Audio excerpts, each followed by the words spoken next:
Israel is experiencing days of horror, sorrow, and rage. A week ago, we experienced such horror. Yesterday, I visited in Ashkelon the family of one of the hostages murdered in cold blood. A day earlier, I spoke to several of the families of these murdered hostages. It tears your heart out. I said to them that I'm sorry. I apologize that we didn't get them out. We worked so hard to get them. We were close, but we didn't. And they changed the torment. Our families worried about their loved ones, to families grieving for their fallen beloved. That sentiment I know, because I belong to that family, but it's a horror. We also lost brave policemen and brave soldiers who are fighting in the Gaza front. And I embrace their families as well. All our people do. On October 7th, we experienced the worst savagery in this century. On October 7th, we experienced the worst savagery meted on the Jewish people since the Holocaust. These savages massacred our people, 1,200 civilians. They beheaded our men. They raped our women and then murdered them. They burned babies alive. They took 255 of our people hostages to their underground dungeons.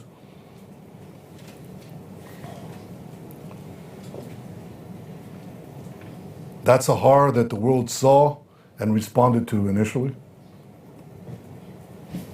It's important that we remember it. But we were given a reminder, a terrible reminder. Last week, when these savages murdered 6 of our hostages in cold blood, they riddled them with bullets, then they shot each of them in the head, some of them several times. And these are the savages, these are the terrorists that Iran implanted next to our border, as elsewhere. And we're committed to defeating them, to extirpating this evil from our midst. I want to talk to you today about some of the things that we must do to achieve that goal, including the questions of the Philadelphia corridor. Now look at Gaza. Where is Gaza? Gaza is implanted in this tiny country, 30 miles from Tel Aviv, 40 miles from our capital, Jerusalem, 30 miles from Beersheba. These are 3 of Israel's largest cities. Gaza is within spitting distance to them. Israel, up to the disengagement agreement of 2005, Israel controlled this border under an agreement with Egypt after the Camp David peace accords. We controlled this part, which is called the Philadelphia corridor. I'll talk about that in a minute. Right down to Eilat in the Red Sea. This was our border. And while there was, I would say, a minimal amount of terrorism, we didn't really face a big problem. Let's zoom in on that a bit more. Here's Gaza Strip enlarged. Again, this is the situation in Gaza before the disengagement of 2005. And the Gaza Strip is firmly under Israeli control. We control the maritime border. You can't smuggle in weapons. They tried, but we stopped it. You control the land border, and you control this border. between the Sinai Desert, Egypt, and Gaza, the Gaza Strip. It's controlled. This is the Philadelphia corridor. This is the Rafah crossing, controlled by the IDF. Now look at the distances from Gaza. It's 4 miles to another city in Israel called Ashkelon, where I visited that bereaved family yesterday. It's a population of 170,000 people. They're 4 miles away. But some of our communities, like Kibbutz Be'eri, which was one of the hardest hit, is 1 mile away from Gaza.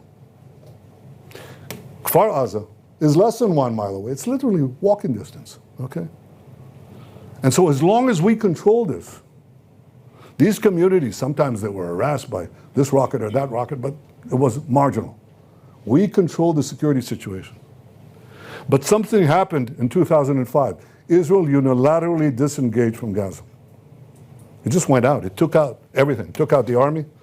It stripped, uprooted communities, took out 10,000 people. The army left the Philadelphia corridor. Here's what happened.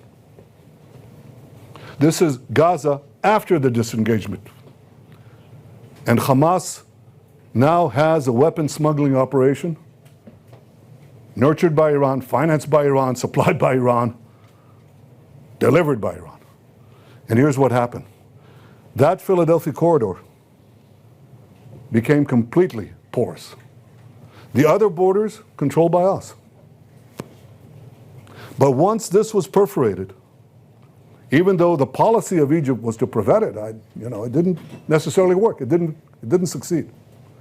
And this border, once we left our side of the Philadelphia corridor, rockets went in, missiles went in, drones went in, ammo went in, weapons manufacturing equipment came in, tunnel drilling equipment came in. Once we got out, once we left the Philadelphia corridor, Iran could carry out its plan to turn Gaza into a base, a terrorist enclave that would endanger not only the communities around it, but would endanger Tel Aviv, Jerusalem, Beersheba, the entire country of Israel. It became a huge terrorist base because we left that corridor. So we vowed, or I would say all this, you have to understand that the centrality of the Philadelphia corridor to the arming of Gaza, to the arming of Hamas, and this all led to the October 7th massacre, which Hamas has vowed, proudly vowed, to do again and again and again. We vowed that they won't be able to do it. So we set, as far as Gaza is concerned, 3 war goals. The first war goal was to destroy Hamas's military and governing capabilities. The second was to free our hostages. And the third was to ensure that Gaza never again poses a threat to Israel. And all 3 of those goals, all 3 of them, go through Israel's control of the Philadelphia corridor. And it's obvious why. You want to destroy Hamas's military and governing capabilities, you can't let Hamas rearm.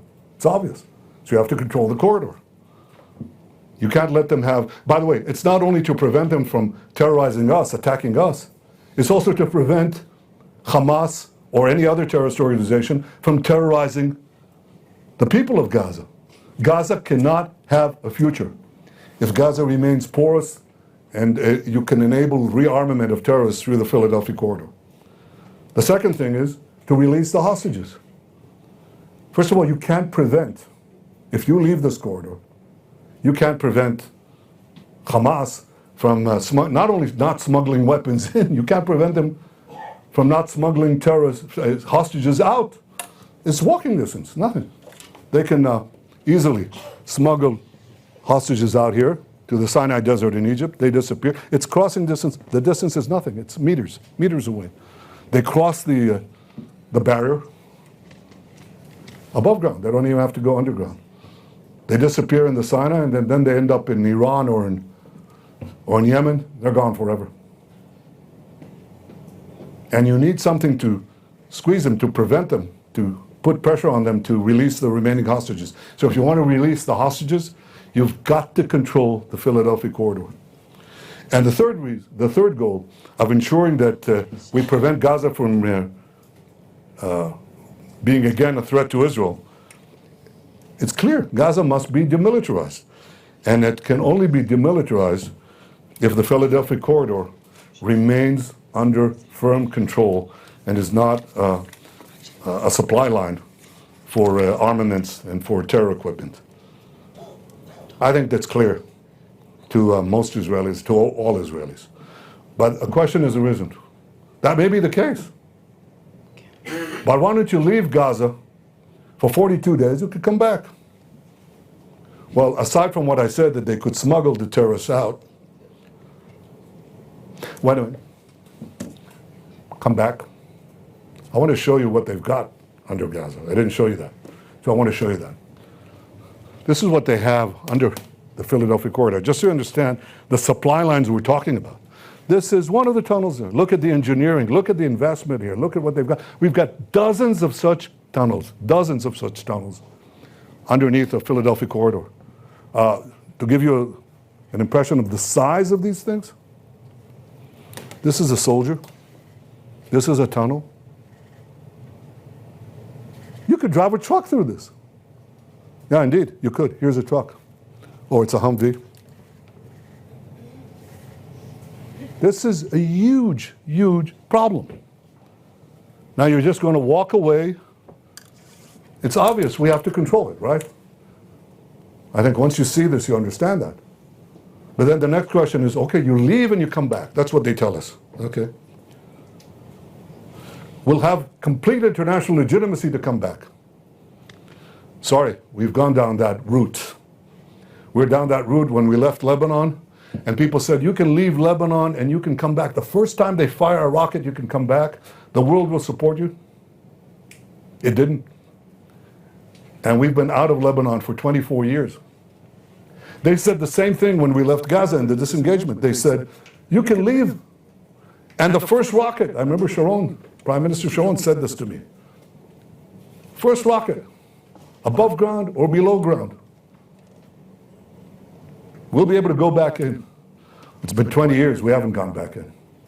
Because you all know and understand that the international community, including friendly countries under enormous domestic pressure because of the propaganda that's leveled against Israel and against them, there'll be enormous international pressure not to come back. What is their message? End the war, end the war. And so when we want to come back and resume, we'll pay an exorbitant price in many fields, including in the lives of our men. To come back, it's not just a military question. It's a military, political, strategic question. And we make that decision. We're not going to leave. 42 days, we're there. I don't want to leave in order to come back in when I know that we didn't come back in, and it's not going to take another 24 years to come back in, and God knows what price we'll have, how many more massacres, how many more kidnappings, how many more hostages, how many more rapes. It's not going to happen. So people said, yeah, but if you stay, this will kill the deal. And I say, such a deal will kill us. And there won't be a deal that way. This is a false narrative. I'm willing to make a deal. I made one already. One that brought back 150 hostages, 117 alive. And I'm committed to return the remaining 101. I'll do everything I can to get them in.